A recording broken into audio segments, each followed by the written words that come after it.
C'est le retour du Dow Jones Show. Donc là, je suis au Panama. Je suis en train de terminer les papiers pour mes passeports, là, pour toute la famille. Et je me suis dit, mais ça fait longtemps que j'ai pas fait le Dow Jones Show. Et en fait, compte, j'avais arrêté parce que je voyais sur TikTok plein de mecs qui pompaient mon style, qui mettaient les cagoules, etc. D'ailleurs, je sais pas si je vais garder l'introduction du Dow Jones Show. Mais moi, personnellement, ça me manquait le Dow Jones Show. Donc là, c'est la reprise du Dow Jones Show. On va voir pourquoi on a eu des opportunités la semaine dernière. Pendant que j'étais en train de faire mes papiers au Panama, comme par hasard. Donc moi, personnellement, j'ai pas pu rentrer au bon moment. Et pourtant, j'avais fait mes analyses techniques. J'avais vu les entrées qu'il fallait faire. Je n'ai pas mis de buy stop parce que, en général... quand je mets des buy stop ou des sell stop, c'est uniquement pour trader les annonces économiques. Filet de pêche pour les anciens du Forest Gang. Donc j'ai raté les entrées, mais j'avais repéré les setups en H4. Donc c'est pour ça qu'on a eu des opportunités incroyables. On pouvait rentrer en M15, en M30, en H1, mais au niveau lecture, au niveau lisibilité du marché, donc au niveau de l'action du prix, c'était beaucoup plus lisible en H4. Et donc là, je vais te montrer pourquoi on a eu des buys de ouf, pourquoi on a eu des opportunités d'achat de ouf sur les indices américains, Dow Jones et KUS 30, SP500 et le Nasdaq et qui est le NAS 100. On a eu aussi une opportunité sur le DAX. Donc là, c'est parti, c'est le Dow Jones Show, c'est le retour Dow Jones Show 2025 que je vais continuer de faire, hein, ça me manquait. Donc Dow Jones Show 2025, c'est parti, on va sur mon écran et on va voir pourquoi tout a spike.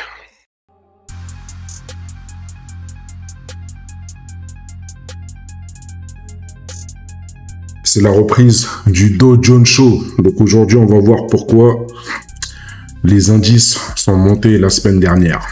Et quand tu vas comprendre pourquoi, tu vas te dire « Ah merde, putain, il avait encore raison. L'analyse technique est accélérée par l'analyse fondamentale, donc les news économiques. » Et là, on avait des setups presque parfaits. Qui se sont déroulés, qui ont été mis en place la semaine dernière pour pouvoir buy l'US 30, le SP500, le Nasdaq, le NAS et bien d'autres indices. Ok.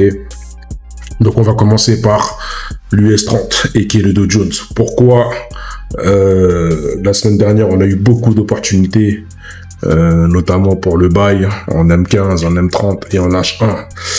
Et ben c'est très simple. Déjà, on a déjà eu cette montée là, cette tendance haussière, d'accord. Donc première jambe, consolidation, pullback, boom, opportunité d'achat. Ok. Donc déjà, on a cette première trendline.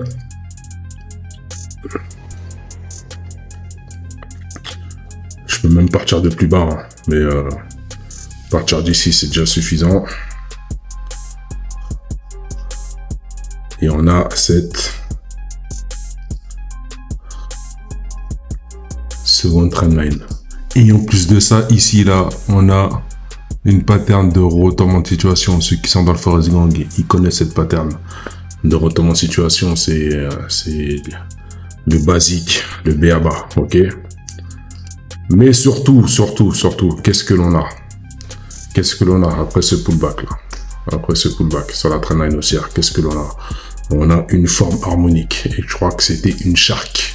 On a une forme harmonique shark et d'ailleurs selon le broker que tu vas utiliser et selon le spread appliqué par le broker, des fois tu vas réussir à valider les points B et C, des fois tu vas pas réussir à le valider, mais on sait toujours que pour valider les points B, C et D, ceux qui ont créé les formes harmoniques, ceux qui ont créé les règles des formes harmoniques, ils ont toujours mis une base de marge d'erreur de 5 à 10% parce qu'ils savent très bien que les gens utilisent des brokers différents et que les brokers appliquent ses propres règles, ses propres swaps et ses propres spreads. Ok. Alors, on avait une forme harmonique ici là. Donc là, c'est X. X to the A.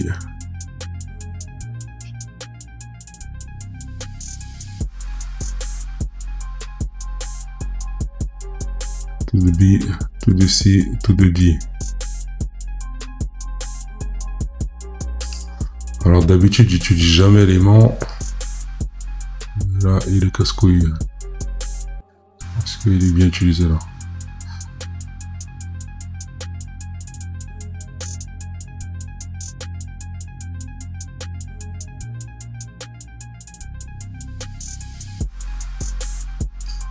Ok, j'aime pas ce truc là. Tac.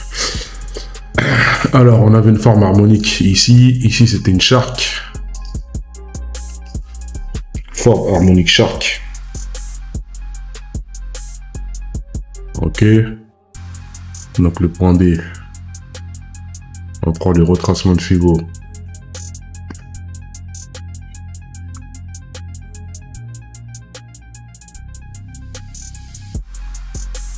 Boum.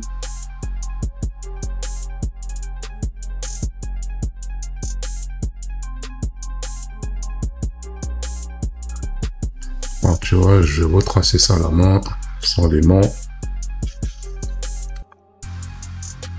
Je reprends X ici. Au point A. Au point B. Point C et mon point D. Ok, alors pour valider le point B, je prends les retracements de Fibonacci et je vais du point X vers A, et tu vois, selon le spread, le prix il va soit selon le spread du broker, le point B, soit il va ban sur le 38.2 ou soit il va le raser. Ok, selon le broker, ton point B il sera validé ou pas. Ok, le point C, on prend les extensions de Fibo. On va du point X vers le point A. On revient vers le point X. Et tu vois, selon le spread aussi, le point C va toucher le niveau 113.1. 113.1 ou pas du tout. Ok, parce que dans une forme harmonique shark, le point C doit être situé entre le 113.1 et le 161.8. Et là, on est sûr, on est en train de raser le 113.1. Ok. Ensuite, le point D, on prend les retracements de Fibo, on va du point X jusqu'au point C. D'accord. Et on a le prix qui fait le pattern de retournement de situation sans clôturer sur le 127, mais sur le 113.1 qui est collé au 114 ici, d'accord. Donc selon le broker que tu auras avec les spreads appliqués, tu pourras voir si tu peux valider le point B, C et D. Tu vois, là on est plus ou moins avec 5% de marge d'erreur sur le point B, C et D. Le point D, on est good. Le point C, c'est au micro-pic près. Et le point B, ben, selon le broker, là sur TradingView, je suis sur Black Bull. Donc mon point B, en fait, c'est comme s'il n'était pas validé, d'accord. Mais si tu utilises un autre broker, tu verras que le point B il sera validé, d'accord. Donc là, on était dans les règles de la forme harmonique shark. Et c'est pour ça que on a eu des opportunités de rentrer en H1 ici, d'accord, double bottom dans la zone de support déjà éprouvé plusieurs fois dans le passé. Ok, hein. Une fois ici, une fois là. Il y avait aussi une entrée, une bonne entrée en M30. Pareil ici, avec l'oscillateur qui croise à la hausse. D'ailleurs, fais voir comment il est le QQ en H1. Ok, il croise aussi à la hausse, tac. Et on avait aussi une entrée en M15. Voilà. Ici, double bottom en M15. Ok. Mais la meilleure entrée, elle était soit en H4. D'accord. La meilleure entrée, c'était en H4, ici. Enfin, pour une lecture...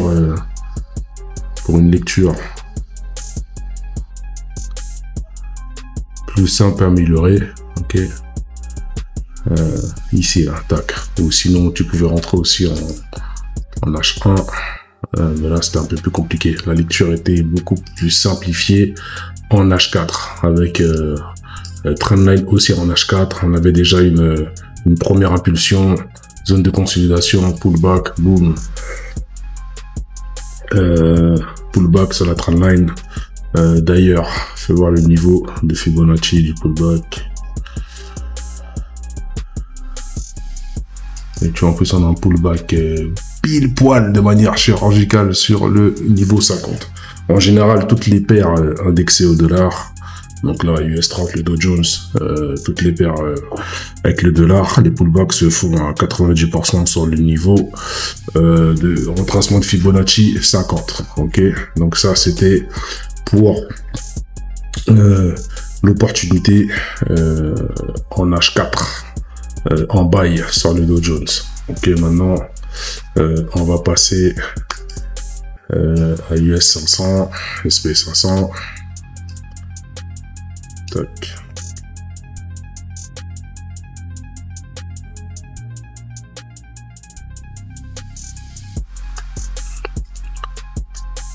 On va se mettre en H4.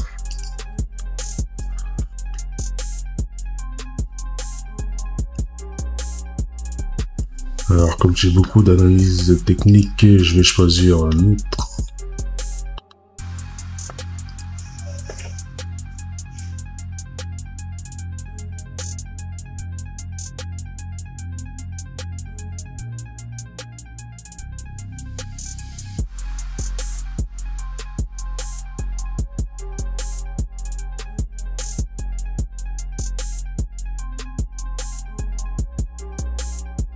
Alors, pour tous ceux qui traitent les indices, surtout le Dow Jones, US 30 et le Dow Jones, ils savent que le SP 500 bouge à peu près de la même manière et réagit à peu près de la même manière lorsqu'il y a des annonces économiques, d'accord? Donc là, on avait à peu près le même scénario.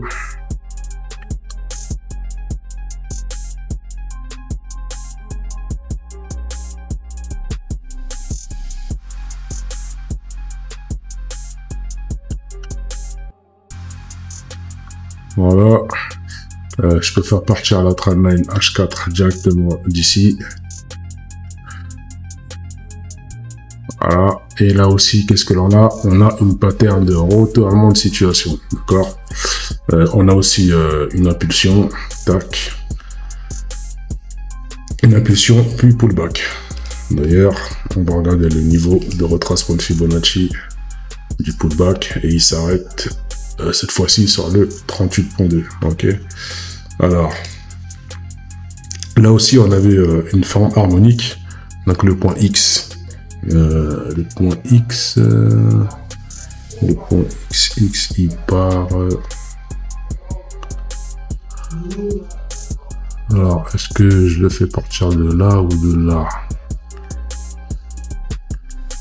Ouais, le point X, il part de là.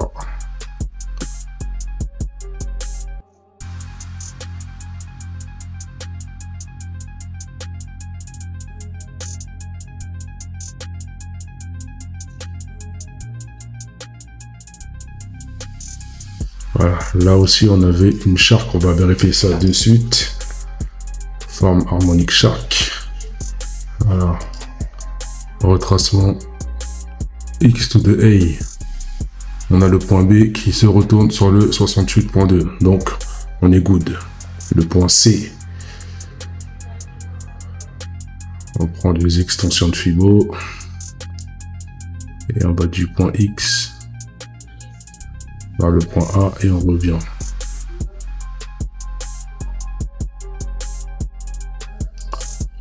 T'as vu le point C, il rase le niveau 113.1. Donc selon les brokers que tu vas utiliser, là par exemple je suis sur Vintage, voilà, c'est au micro-pip près, au millimètre près, ok. Ensuite, le point D, donc on prend les retracements de Fibo et on va du point X vers le point C. Et nous, on a le prix qui se retourne sur le 127. Nous, dans les règles de la forme harmonique shark, il faut que le prix se retourne sur le 113, mais là il se clôture sur le 127. Je vais vérifier la phase numéro 2 pour le point D. Je prends des extensions. Je vais aller du point A au point B et je reviens sur le point A. Et moi, je dois vérifier le range de niveau d'extension de Fibo, 161.8 et 224. Le 161.8, il est là. Et le 224, il est là. Et j'ai le prix qui se retourne là. Donc, avec la phase numéro 2 du point D, on a bien validé cette forme Harmony Shark. Avec l'exception du point C, qui sera bon selon le spread du broker. Voilà. Et pareil, on aurait pu rentrer, tu aurais pu rentrer là, au niveau du épaule, tête, épaule, d'accord, en M30 aussi, mais la lecture, elle était un peu moins évidente, moins lisible, même si ici on avait le double bottom, en M15, si tu utilises le template RESCA 2020, tu aurais pu rentrer aussi. En M15, d'accord, ici là, après l'engulfing, juste après l'engulfing, après le croisement de l'oscillateur QQE et engulfing. D'ailleurs, laisse-moi mettre mon niveau 50 sur 7.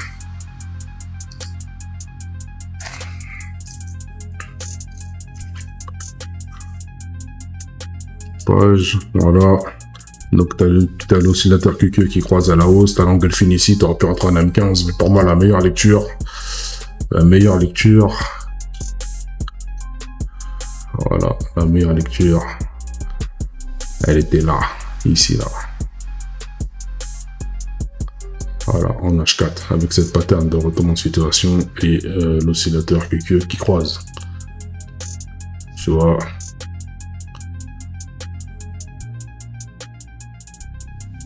Voilà pourquoi on a eu des opportunités à la hausse. D'accord, donc là on a vu le SP500, on a vu juste avant du S30. Voilà, le S30 en H4 également. C'était pas cette page là, c'était celle-ci. Voilà, US30 en H4 également. On a vu le SP500, maintenant on va voir le NAS. Le NAS en H4. On a eu le même genre de configuration. Même auparavant aussi. Voilà, avec les membres du Forest Gang. On a aussi mangé sur ce setup ici qui était en H1, il me semble.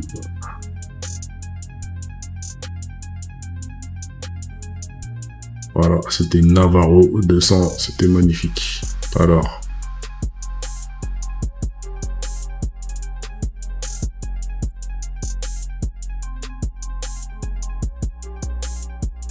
ça c'est une Trendline qui vient du D1.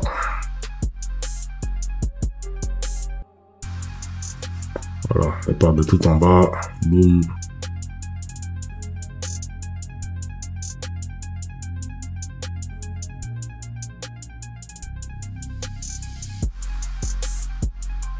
Voilà, Trendline haussière que j'avais tracé en D1 déjà et qui part de tout en bas, d'accord. On a exactement la même configuration. Laisse-moi voir sur quel niveau de retracement de Fibo se fait le pullback. Voilà, pullback aussi, pareil sur le 38.2. Chirurgical. Et en plus là, on a un double bottom. Mais est-ce que ça va nous donner aussi une forme harmonique de l'autre sens? Ça reste à voir lorsque le marché va ouvrir dimanche soir pour ceux qui sont en Europe.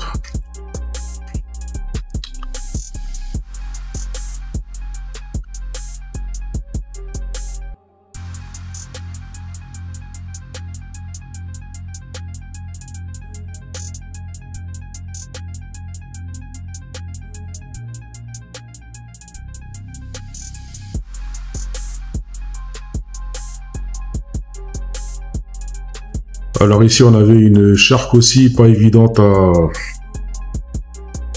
à déceler. Et je vais quand même vérifier et voir si tous les points peuvent être vérifiés. Mais je sais qu'on avait une shark ici. Une shark qui part d'ailleurs.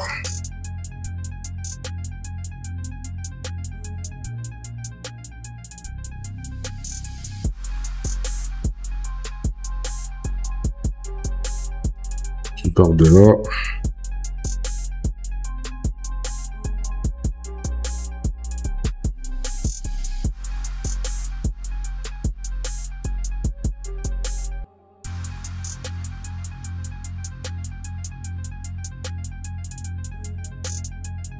Voilà. Alors déjà le point B, qu'est-ce que ça donne le point B? X to the A. Et on a le point B qui se retourne sur le 50. Ok, donc le point B on est good. Le point C, il m'a l'air haut. Alors, extension de Fibo. X to the A. Et je reviens vers le X.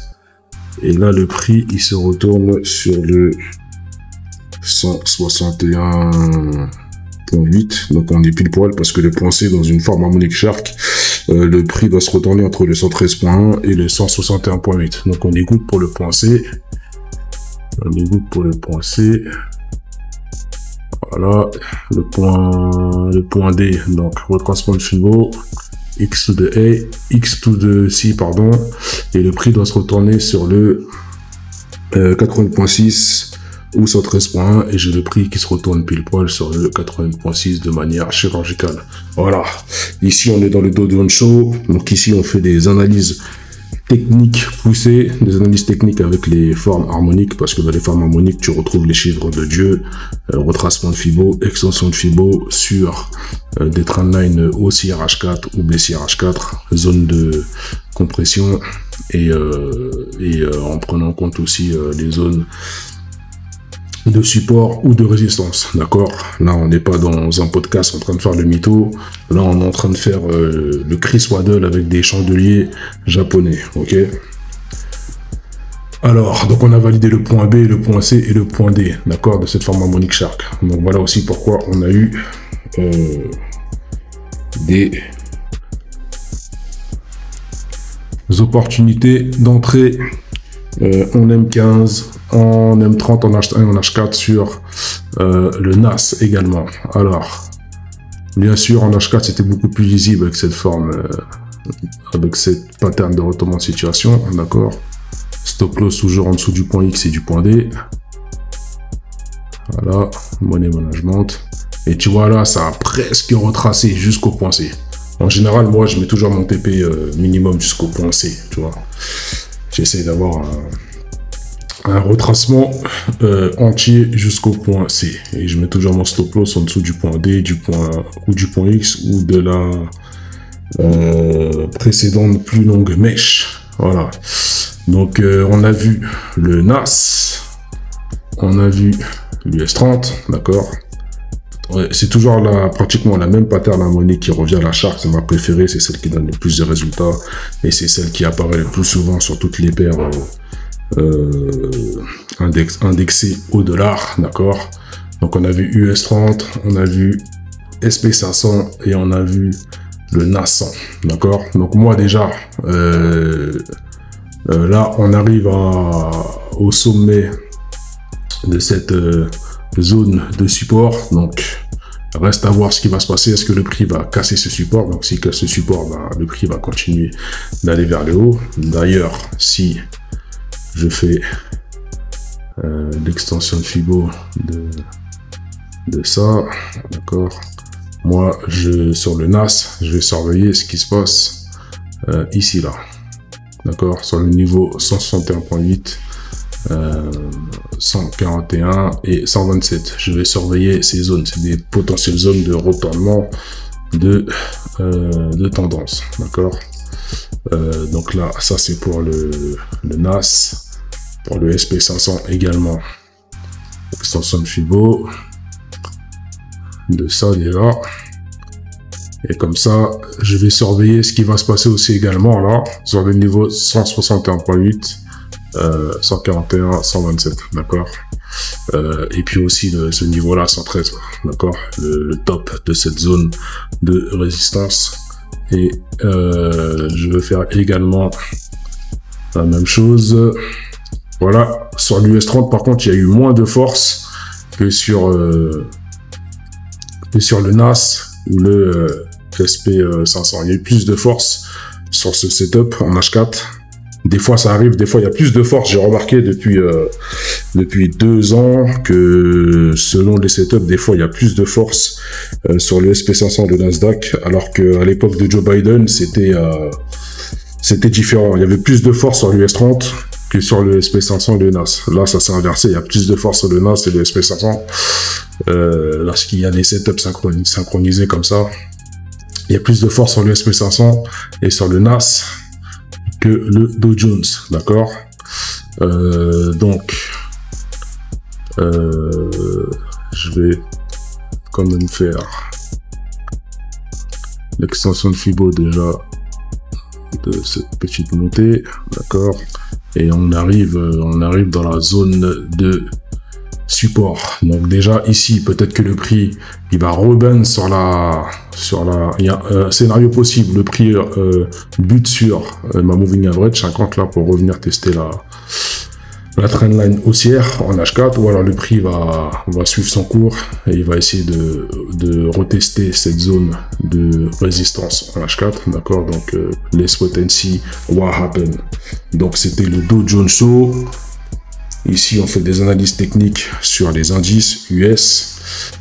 Si vous voulez que je rajoute le DAX dans le Dow Jones Show, dites-le moi dans les commentaires. Si vous voulez que je rajoute un autre instrument financier dans le Dow Jones Show, dites-le moi aussi dans les commentaires. Si vous voulez que j'analyse des paires de devises, ce que vous voulez, vous me le dites dans les commentaires et je le rajouterai dans le Dow Jones Show. Donc là, on reprend le Dow Jones Show. Donc les traders en herbe, les traders mythos, ils sont dans la merde.